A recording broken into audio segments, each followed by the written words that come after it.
temps de retrouver votre matinale de ce mardi 13 septembre, un programme d'infos qui va vous faire sillonner la Vendée, vous allez voir au cours des 30 prochaines minutes, puisque nous passons par Jars-sur-Mer ce matin, par les Sables d'Olonne également, le Poiret-sur-Vie, les Herbiers ou encore Mareuil-sur-les-Dissets et même Challans un petit peu.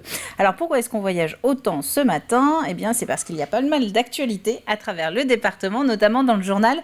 Nous allons effectivement à Jars à la rencontre du gérant de cette cabane sur la plage de la Mine, un gérant qui doit abandonner son emplacement du fait de la loi littorale et ce après 20 ans d'exploitation. Nous parlons également des Sables d'Olonne, les sables qui vont avoir une résonance sans doute nationale ce mardi puisqu'Emmanuel Macron y est attendu à 12h30 pour rencontrer les élèves du lycée professionnel Éric Tabarly. Et puis parmi les chroniques du jour, il y a notre coup de pouce aux assos. Et là, Colline nous emmène entre Froidefond et Challans. Le groupement vendéen de sauvegarde du patrimoine archéologique nous attend sur le site de la commanderie de la Coudrie. Avant tout cela, un petit mot de météo, avec globalement un ciel qui est quand même moins dégagé qu'hier, mais tout aussi chaud, voire plus. Vous le voyez à l'écran, 19 dans les terres, 20 sur le littoral. Ce matin, quelques nuages qui viennent perturber la mise en route de la journée. Personne n'y échappe. Un vent faible d'est-sud-est qui traverse la Vendée. Et je vous propose de retrouver le détail des températures de ce début de mardi à la fin du journal. Cet après-midi, eh bien, toujours un ciel voilé, peut-être même quelques pluies dans l'est du département. Le vent nous vient toujours du sud, 30 à 40 km/h.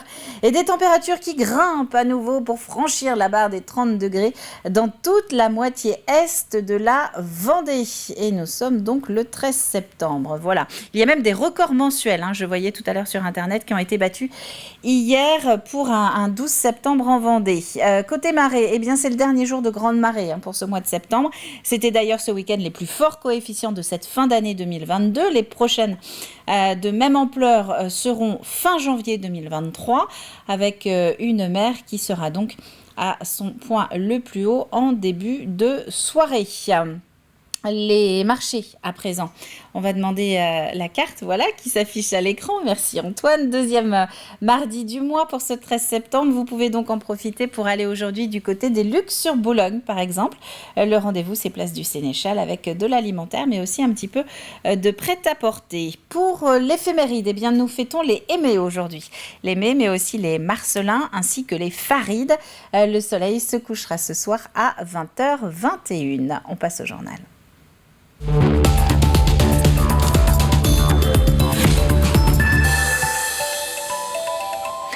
Et nous commençons donc avec cette visite présidentielle aujourd'hui en Vendée. Emmanuel Macron est attendu à l'heure du déjeuner aux Sables d'Olonne, un déplacement pour parler éducation et même plus précisément réforme de l'enseignement professionnel. La voie professionnelle représente aujourd'hui en France un tiers des lycéens. Quelques annonces sont attendues alors que le président ira donc vers 12h30 au lycée Éric Tabarly où il commencera par déjeuner avec des lycéens.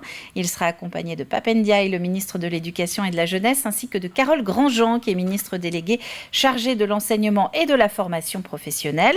Au programme, un déjeuner donc, mais également la visite des plateaux techniques, ainsi qu'une rencontre avec les enseignants, des élèves et des chefs d'entreprise.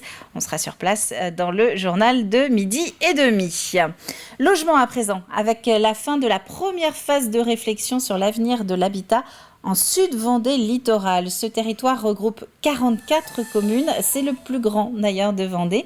Il s'étend de la Tranche-sur-Mer à la Caillère-Saint-Hilaire et il veut structurer son habitat, en d'autres termes, faire une sorte d'audit sur la communauté de communes pour lancer des chantiers de construction là où sont recensés les besoins, des chantiers qui sont évidemment différents en fonction des demandes sur place. La question de l'habitat et du logement, c'est une problématique qui est générale. Mais si on prend par exemple sur les littorales, forcément, il va y avoir des problématiques liées aux saisonniers. Si on prend par exemple Chailly-les-Marais, on va avoir des problématiques liées aux saisonniers agricoles. Si je prends le Vendéopole de Saint-Hermine, il va y avoir des problématiques liées au logement pour les jeunes, en fait, des petites structures. Sortir du lotissement pavillonnaire, c'est-à-dire avoir des petites structures, des appartements qu'on met à disposition ou qu'on loue justement à ces jeunes. Donc en fonction des bassins de vie, oui, il y a des spécificités. Des réunions publiques vont maintenant être organisées et un guichet unique de l'habitat va également ouvrir en Sud-Vendée Littoral. Ce sera début 2023. Le rideau est peut-être définitivement baissé sur la vague. Les habitués de la plage de la Mine à Jars-sur-Mer auront sans doute compris. Nous parlons de cette cabane de plage qui est installée depuis 2003 et qui permet aux baigneurs de se restaurer chaque été. Après 20 ans de présence, son gérant n'a pas obtenu sa dérogation pour l'été prochain. La loi littorale le contraint donc à s'éloigner des baigneurs. Alix Solanos. Déguster un bon petit plat avec une vue imprenable, c'est ce que font bon nombre d'habitués ici sur la plage de la Mine depuis plus de 20 ans.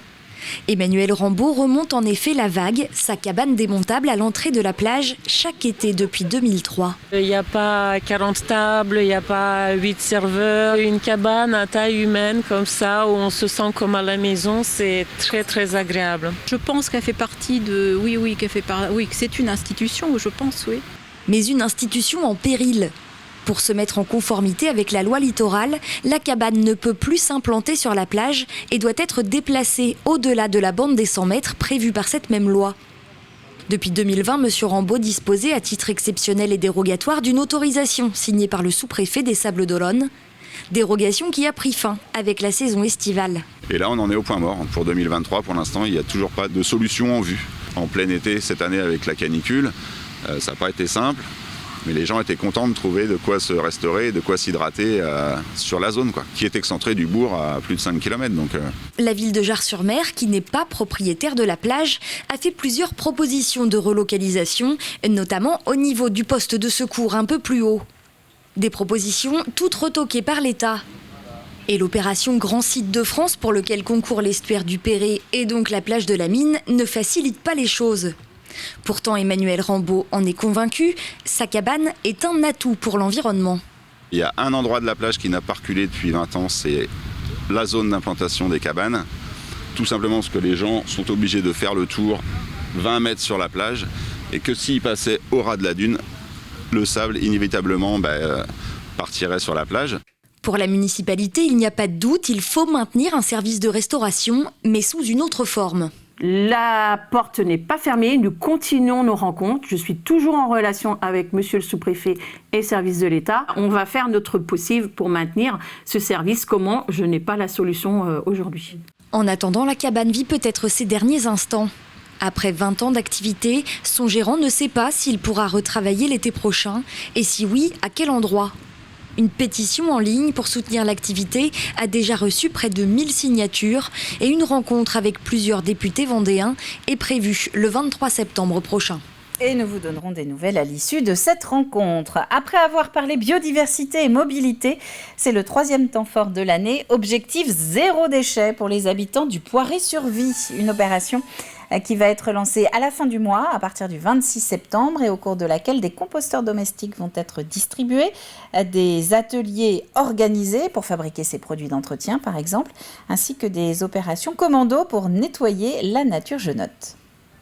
Le ramassage des déchets de toute la semaine, ça c'est un temps important. Il a bien marché l'année dernière. Ça a été fait au niveau des familles.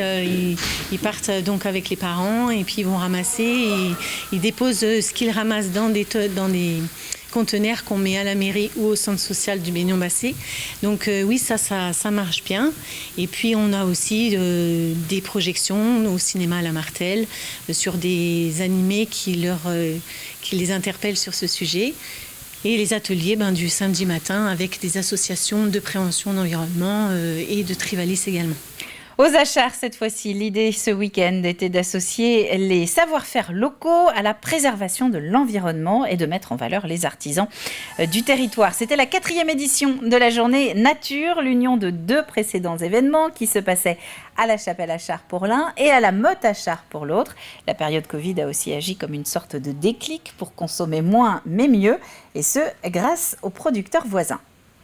Les mettre en avant comme ça, c'est aussi prendre conscience que quand on est à table chez soi, qu'on mange une bonne assiette de légumes, de la viande ou du bon pain, il y a un travail derrière. Il y a des producteurs qui sont là, qui travaillent pour nous faire des belles tablées. Et donc voilà, cette journée est vraiment faite pour les mettre en avant et de dire voilà, chaque jour nous mangeons et c'est grâce à eux. L'histoire a commencé en 1972, son officialisation en tout cas, grâce au jumelage des deux communes. Mais les liens entre Mareuil-sur-l'Odyssée et Viviers-au-Court remontent plutôt à l'exode de 1940, quand les Ardennais se sont réfugiés en Vendée pour fuir leur territoire, et ce face à l'arrivée des Allemands. Une délégation ardennaise était justement présente ce week-end à Mareuil, à l'occasion notamment de présenter une œuvre d'Hervé Guyot, cette valise qui symbolise l'exode. La difficulté, c'est que les témoins directs de cet exode, évidemment, disparaissent les uns après les autres. Et l'important, c'est de faire perdurer cette histoire et justement de pouvoir intéresser les nouvelles générations à ce travail de mémoire qui est fait justement sur l'exode de 1940. Et c'est l'image justement de ces Ardennais qui sont arrivés en Vendée avec uniquement une valise pour tout bagage et qui ont dû être complètement déracinés et s'habituer à vivre dans un nouveau pays, un nouveau département, puisque les Ardennes et la Vendée étaient deux départements qui étaient assez disparates à l'époque. Du sport à présent. Si le golf vous intéresse, retenez bien ces dates. Les 24 et 25 septembre prochains, la ville des Herbiers organise une coupe et des portes ouvertes aux Alouettes. La possibilité de découvrir ce site qui est tenu en partie par des bénévoles, un parcours de 9 trous qui a déjà initié 1200 scolaires en 3 ans et qui compte 170 adhérents. Ce sont les portes ouvertes. En fait, on conjugue à la fois la Coupe de la Ville, événements sportifs, et les portes ouvertes, puisque l'objectif pour nous, c'est de faire découvrir le sport, de le faire pratiquer par un maximum d'air breté et bien au-delà. Nous avons la chance d'avoir ici un bel équipement golfique. Tout le monde peut pas n'a pas la chance de pouvoir ça à proximité de chez lui. Il y en a 7 en Vendée, c'est pas beaucoup, et ils sont plutôt concentrés sur la côte. Donc on a ici dans le bocage un golf attractif, et donc l'objectif c'est de le faire connaître. Et puis c'est la fin du suspense autour de la liste des participants à l'Open de Vendée. Si on parle tennis, Aurélien Huard a eu la primeur hier soir de la présentation du plateau en direct dans 85 chrono. Un Open qui est organisé du 3 au 9 octobre. Alors on savait déjà que Richard Gasquet y participerait pour la première fois, mais d'autres grands noms du tennis ont donc été dévoilés hier soir. Ce sera notamment la dernière de la saison pour Gilles Simon. Hugo Humbert sera aussi de la partie après avoir atteint la 25e place mondiale en 2021, et ce n'est pas tout. En plus, ce qui est à souligner, c'est effectivement les 6 top 100. Ces 3 anciens top 10, on les a cités, et ça c'est vraiment chouette, Soc, Gasquet et Simon. Et c'est une super densité, parce que si on regarde le cut qui doit être à 200, un peu plus de 200, on a que des joueurs qui vont se tenir, qui sont dans des classements très proches, et du coup ça promet des matchs accrochés. Donc ça va peut-être durer tous les soirs au Vendée Espace, on risque de voir la lumière allumée tard. Patrick Mio, votre analyse quand vous voyez ces noms? Disons que je suis très satisfait. Moi, mon objectif, c'était d'amener du tennis de haut niveau en Vendée. Je pense que cet objectif-là est atteint. Donc, je suis particulièrement content de voir qu'on va encore avoir l'élite du tennis mondial, peut-être pas les tout meilleurs, mais en tout cas, ceux qui jouent dans les 100 et qui sont déjà des joueurs, disons, de niveau international. Je pense que je suis très content de les voir arriver à leur échelon. Alors, comment faire pour suivre cet Open de Vendée? Eh bien, en vous branchant sur TV Vendée, puisque vous aurez tous les soirs, entre le 3 et le 9, des résumés avec la rédaction des sports, des résumés donc sur la journée de championnat. Et puis la finale, elle sera retransmise en intégralité sur TV Vendée dimanche 9 octobre. Et elle sera notamment commentée par Alexandre Lenaour de la rédaction des sports de l'antenne. Voilà pour l'actu du jour. On va terminer maintenant avec les prévisions météo détaillées de ce mardi matin. Regardez, une carte qui est un petit peu couverte, il faut bien le reconnaître. Des nuages sur l'ensemble de la Vendée, des risques d'orage aussi sur la première partie de journée du côté plutôt de Montaigu-Vendée. Côté température, 19 pour tout le quart nord-ouest de Montaigu justement, à La Roche-sur-Yon jusqu'à Pouzauges. Au Sable, Emmanuel Macron devrait déjeuner sous le soleil, ou en tout cas en bras de chemise, puisque 20 degrés ce matin, jusqu'à 27 cet après-midi. Il va faire chaud. C'est la fin de ce flash. On va maintenant retrouver nos chroniques du jour au programme. Du jonglage, des journées du patrimoine et de la médecine.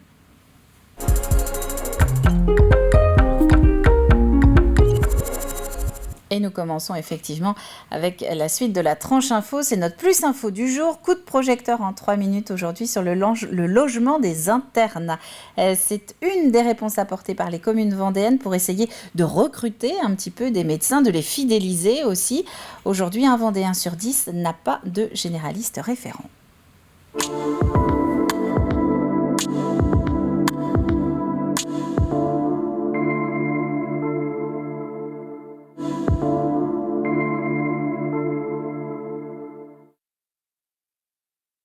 Nous avons, nous, un problème à La Roche-sur-Yon avec 8000 personnes qui aujourd'hui n'ont pas de médecin traitant. Donc il nous faut accueillir des internes et les accueillir de façon à ce qu'ils aient plutôt envie de rester chez nous. Et donc nous avons choisi avec le département d'ouvrir cette maison avec 7 logements. C'est plutôt une maisonnée où ils peuvent vivre ensemble avec 7 logements au cœur de la ville pour que nos jeunes futurs médecins commencent à vivre cette ville, à l'apprécier. Et on espère qu'un certain nombre seront séduits par La Roche-sur-Yon, par la Vendée, et qu'ils resteront s'installer chez nous.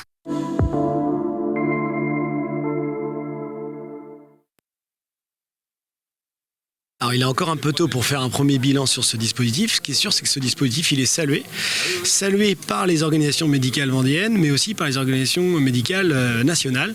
Le syndicat de l'ISNAR, avec qui on a signé cette charte, qui est le syndicat majoritaire représentatif des médecins généralistes en France, salue cette initiative et parle de notre dispositif sur tous les congrès, dans tous les rassemblements.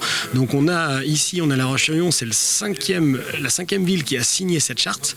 Les premiers retours, les communes qui l'ont fait un petit peu avant, comme les Sables d'Olonne, où on a vu un nombre de médecins s'installer. Donc le dispositif il fonctionne et permet de mieux accueillir les internes, de faire monter en gamme cette attractivité vendéenne. Et donc on est très confiant sur ce dispositif parce qu'il joue un rôle important. Donc c'est une bonne dynamique qui est mise en place. On a une 60aine d'internes par semestre qui sont accueillis chez un maître de stage, donc chez les médecins traitants. L'idée du département, c'est de pouvoir développer également le nombre de maîtres de stage. Donc la Vendée va accueillir le 27, 28, 29 octobre pour la première fois une formation de maître de stage à l'hôtel du département, donc à La Roche-sur-Yon. Et l'idée, c'est de pouvoir avoir de plus en plus de maîtres de stage pour avoir un parcours 100% vendéen.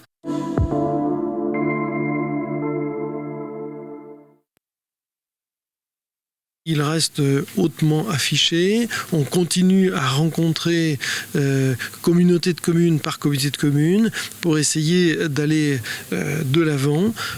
C'est un sujet qui ne fait que commencer. Nous allons le poursuivre, même si nous n'avons pas cette compétence.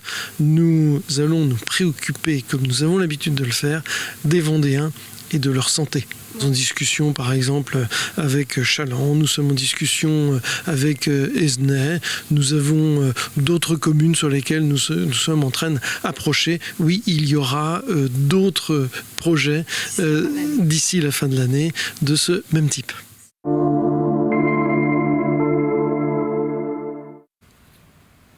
Et il y a donc des projets à venir, mais il y aura également des logements similaires qui ont déjà été mis à disposition, et ceux du côté des Herbiers ou encore de Luçon. C'est toujours la même idée, que ce soit La Roche, les Herbiers ou Luçon, renforcer l'attractivité des territoires pour essayer de garder donc ici ces médecins. On va partir maintenant du côté de Chaland.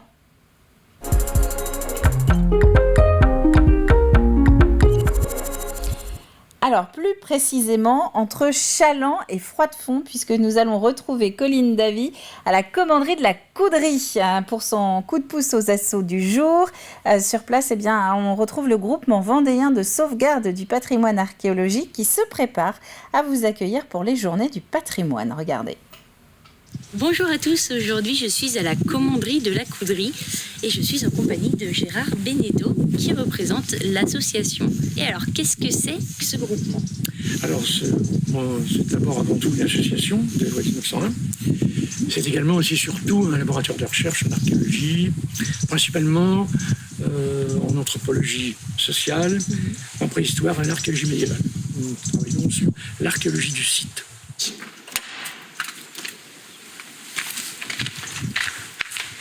Et donc ici, dans cette chapelle, qu'est-ce qu'on trouvera pour les journées du patrimoine? Alors, il y aura plusieurs associations qui réaliseront des animations, entre autres une association littéraire et poétique. Il y aura la Chenol, qui est une association d'histoire, qui nous parlera de l'histoire du site. notre association de recherche en archéologie, qui parlera de l'histoire archéologique du site et des travaux qui s'y font actuellement et qui vont continuer à se faire. Et puis une association de reconstitution de chevalerie qui fera des démonstrations des ordres de chevalerie lors des croisades. Et donc on va pouvoir trouver tout ça sur 2 jours. Et vous me disiez tout à l'heure que cette association, son but, c'est pas forcément d'attirer du monde, mais c'est plutôt de faire découvrir toute cette culture et de montrer que ça existe, c'est ça ? Absolument. Nous, notre intérêt, c'est d'essayer de susciter précisément l'intérêt de la connaissance, des sciences, à toute personne qui s'y intéresse. Nous ne recherchons pas des adeptes. Toutes les personnes qui font partie de notre association sont venues vers nous parce qu'elles sont intéressées. Ok, très bien. Et si vous aussi, vous êtes intéressé par toute cette histoire et toute cette archéologie, vous pouvez contacter l'association ou aller sur le site pour avoir plus d'informations. Et vous l'avez peut-être compris, le groupement n'a pas forcément besoin de bénévoles supplémentaires. Dans son équipe, elle a déjà pas mal de retraités ou d'étudiants qui mènent des recherches. En revanche, elle cherche à vous passionner pour que la mémoire de ce patrimoine vendéen puisse perdurer. Et c'est pour ça qu'elle vous attend à la commanderie de la Coudrie ce week-end entre Froidefond et Chaland pour les Journées européennes du patrimoine. On va ouvrir le programme télé maintenant.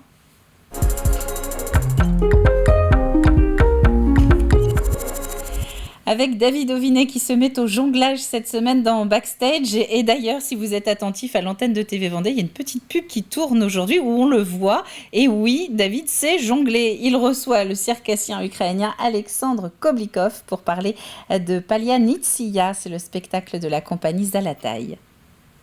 On a cherché, c'était l'idée de mon prof qui j'ai quelque chose sur ma tête, le petit chapeau. Au début, il a pensé les chapeaux comme les Charlie Chaplin, ou c'était pas très précis, mais en fait, il a vu un spectacle de clowns à Kiev, en Ukraine, et il a eu les chapeaux des marins. Et il a dit, bon, ça a l'air pas mal, et en fait, il a demandé les clowns, est-ce qu'on peut utiliser, et il nous donnait, il a dit oui, pas de souci. Et comme ça, j'ai essayé, on a eu que je peux lancer, attraper les balles avec les chapeaux. C'était intéressant, on a commencé à dérouler ce thème des marins. Et après, on a tombé sur la musique, parce qu'à cette époque, on n'a pas eu accès à l'Internet, c'était pas facile à chercher la musique. Mais c'est quelqu'un qui a rapporté un CD avec plein de musiques. Et on a tombé sur la musique, c'est Vladimir Kosma. Vladimir Kosma, ouais. Et c'était avec un peu le thème marin, avec les vagues. On a dit, ça tombe bien avec les chapeaux des marins. En fait, on a fait vite les petits numéros pour cette présentation à l'école. En fait, c'était très bien marché et on a décidé de continuer. Et en fait, comme ça, c'était né le numéro des marins. Et ça a tellement bien marché qu'en 2009, tu remportes la médaille d'or du Festival du cirque de demain. En 2013, Festival de Monte-Carlo, le clown d'argent. 2014, là, l'apothéose pour le début de cette carrière avec un record dans le Guinness Book des records. Jonglerie avec 14 balles. Tu fais partie à l'époque des rares à jongler avec 14 balles. Oui, exactement. Mais en fait, 14 balles, on a fait... C'était un peu... Parce quand on savait qu'on va aller à Monte-Carlo, au festival, on voulait préparer quelque chose d'extraordinaire. C'est un peu dit ça. Et on a commencé à travailler de 14 balles. Et c'est une émission à retrouver en intégralité avec la petite démo donc, de David Auvinet qui jongle tout au long de la journée sur TV Vendée. On va passer au jeu maintenant.